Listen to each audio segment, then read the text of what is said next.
ஏதாவது ஒரு பொருளை வச்சுக்கிட்டு இது எனக்கு ரொம்ப லக்கியஸ்ட் திங்கு, இந்த பொருள் என்கிட்ட வந்ததுலேருந்து எனக்கு அதிர்ஷ்டம் அள்ளி வழங்கியிருக்கு, எனக்கு இந்த பொருள் வந்த அப்புறம் பார்த்தீங்கன்னா எனக்கு பிரச்சனை எல்லாம் குறைஞ்சிச்சு, அதனால இந்த பொருள் நான் எப்போவுமே என்கிட்ட பத்திரமா வச்சுட்ருக்கேன் அப்படின்னு சொல்லுவாங்க. ஆனால் உண்மையிலே உங்களுக்கு அதிர்ஷ்டம் தரக்கூடிய பொருளை நீங்கள் பக்கத்துலேயே வச்சுக்கிட்டிங்கன்னா அப்போ உங்களுக்கு எப்படி இருக்கும்னு யோசிச்சு பாருங்க. எஸ், உங்கள் ராசிப்படி உங்களுக்கு எது அதிர்ஷ்டம் தரக்கூடியதுன்றது தான் நம்ம இந்த வீடியோவில் பார்க்க போகிறோம். ஆத்ம நமஸ்தே, நான் உங்கள் வித்யா பேசுகிறேன்.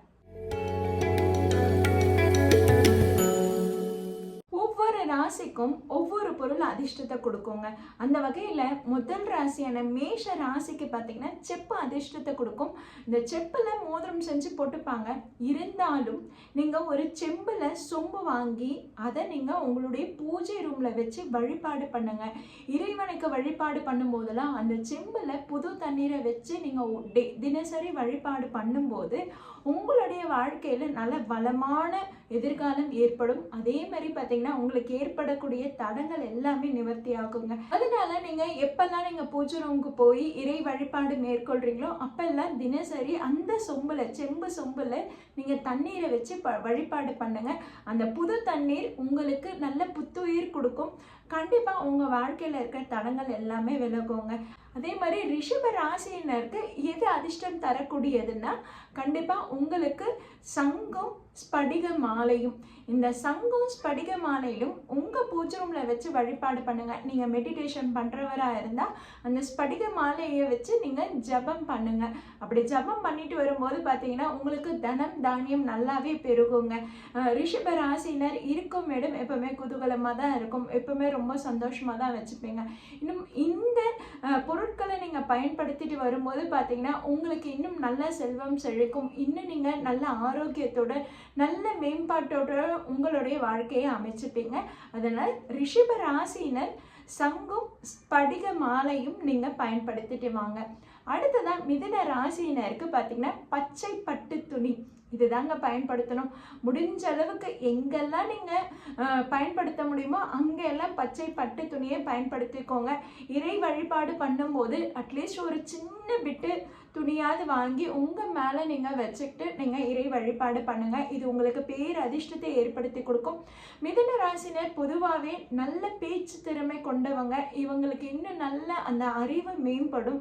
அதே மாதிரி பார்த்தீங்கன்னா இவங்களுக்கு 12ஆம் இடத்த அதிபதி சுக்கிரன், அதே மாதிரி 2ஆம் இடத்த அதிபதி சந்திரன். இது ரெண்டும் சேரக்கூடிய சர்க்கரை பொங்கலை நீங்கள் தானமாக பண்ணுங்க. சர்க்கரை பொங்கல் தானமாக பண்ணுறதும் பச்சை பட்டு துணியை எப்போவுமே அங்கவஸ்திரமாக பயன்படுத்துறதும் உங்களுக்கு பேர் அதிர்ஷ்டத்தை ஏற்படுத்தி கொடுக்கும். அடுத்ததாக கடக ராசியினருக்கு எந்த பொருள் பயன்படுத்தணும்னா அதாவது வலம்புரி சங்கை நீங்கள் பயன்படுத்தலாம். அதே மாதிரி கடல் சிப்பிகளை பயன்படுத்தலாம். வலம்புரி சங்கை நீங்கள் அப்படியே வைக்கக்கூடாதுங்க. நீங்கள் பூஜை ரூமில் வைக்கிறீங்கன்னா நல்லா அந்த வலம்புரி சங்கை பிடிக்கிற அளவுக்கு ஒரு நல்ல பானையோ அல்லது ஒரு பெரிய தட்டோ எடுத்துக்கோங்க. அதில் நீங்கள் அரிசி கொட்டி வைங்க. ஃபுல்லாக அரிசி கொட்டி வச்சுட்டு அந்த அரிசிக்கு உள்ளே நீங்கள் வலம்புரி சங்கு வைங்க. என்னதான் நீங்கள் அந்த வலம்புரி சங்கில் அரிசி கொட்டி வச்சாலும் சரி அந்த வலம்புரி சங்கு மேலே ஏறி வந்து நிற்க தான் செய்யும். அப்போ தான் அது உண்மையான வலம்புரி சங்கு. அந்த மாதிரி நீங்கள் வச்சு பயன்படுத்திட்டு வாங்க. உங்கள் பூஜை ரூமில் இந்த மாதிரி நீங்கள் வச்சு வழிபாடு பண்ணும்போது கண்டிப்பாக உங்களுக்கு மகாலட்சுமி தாயாரோட அருள் அப்படியே கிடைக்குங்க. செல்வம் செழிக்குங்க. விஷ்ணுவும் மகாலட்சுமியும் பார்க்கடலில் தானே பள்ளி கொண்டு இருக்கிறாங்க. உங்களுக்கு நீர் ராசி தானே, அதனால உங்களுக்கு இது பேர் அதிர்ஷ்டத்தை ஏற்படுத்தி கொடுக்கும். அடுத்ததா சிம்ம ராசினர் என்ன பயன்படுத்தலாம்னா நிறைய பேர் வீட்டில் இது மாட்டி வச்சிருக்காங்க. அதாவது உங்களுடைய மெயின் என்ட்ரன்ஸ் மெயின் டோர்ல ஒரு பித்தளையில சூரியன் அச்சிட்ட அந்த சின்னத்தை வாங்கி நீங்கள் பயன்படுத்துங்க. அது பித்தளையில் இருக்கிறதா பார்த்துக்கோங்க.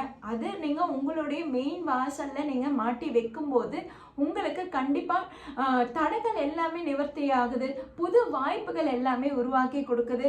அதனால சிம்ம ராசினர் அந்த சூரியன் அச்சிட்ட அந்த தகடை நீங்கள் பயன்படுத்திட்டு வாங்க. உங்களுக்கு புது வாய்ப்புகள் உருவாகும். உங்களுக்கு அதிர்ஷ்டங்களும் வாய்ப்புகளும் தேடி வருங்க. அதனால சிம்ம ராசியினர் பித்தளையில அந்த சூரியன் சின்னத்தை நீங்க மெயின் டோர்ல மாட்டிக்கோங்க. அடுத்ததா கன்னி ராசியினர் என்ன பொருட்களை பயன்படுத்தலாம்னா, அதாவது மயில் இறகு பார்த்தீங்களா, அது பணப்பெட்டியில வச்சு பயன்படுத்திட்டு வாங்க, உங்களுக்கு நிறைய பணம் சேரும். அதே மாதிரி நீங்க ஒரு யானை படத்தை நீங்க உங்களுடைய மெயின் வாசலுக்கு தெரியிற மாதிரி மாட்டுங்க, அதாவது வீட்டுக்குள்ள மாட்டுங்க, உங்களோட மெயின் வாசலுக்கு நேரா இருக்கிற மாதிரி மாட்டி வைங்க. இது உங்களுக்கு இருக்கக்கூடிய தடங்கள் எல்லாமே நிவர்த்தி ஆகும், உங்களுக்கு இருக்கக்கூடிய பிரச்சனைகளுக்கும் துன்பங்களுக்கும் தீர்வு கொண்டு வந்து சேர்க்கும். அதே மாதிரி மயிலிறகை நீங்க பணப்பெட்டியில வைக்கிறீங்க பாத்தீங்களா, அது உங்களுக்கு பணத்தை பன்மடங்கு பெருக்கி கொடுக்குங்க. அதனால கன்னி ராசினர் மயிலிறகையும் யானை உருவம் கொண்ட படத்தையும் சிலையும் எதுவா இருந்தாலும் பரவாயில்ல, இது ரெண்டுத்தையும் பயன்படுத்துங்க, உங்க வாழ்க்கை நல்லா அதிர்ஷ்டகரமா மாறும். அடுத்ததான் துலாம் ராசினருக்கு என்ன பயன்படுத்தலாம்னா, படிக லிங்கம் பயன்படுத்தலாம், ஸ்ரீ சக்கரம் பயன்படுத்தலாம். இதை நீங்க வீட்டுல வச்சு வழிபாடு பண்றும் போது எப்பவுமே பூஜை ரூம் சுத்தமா இருக்கணுங்க. தினசரி வழிபாடு பண்ண முடிஞ்சதுன்னா இந்த படிக லிங்கத்தையும் இந்த ஸ்ரீ சக்கரத்தையும் வாங்கி வைங்க.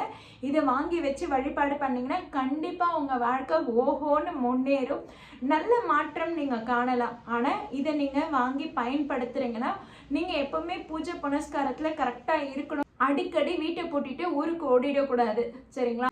ஸோ துலாம் ராசினருக்கு இந்த ஸ்ரீ சக்கரமும் படிக லிங்கமும் பேரதிர்ஷ்டத்தை ஏற்படுத்தி கொடுக்குது.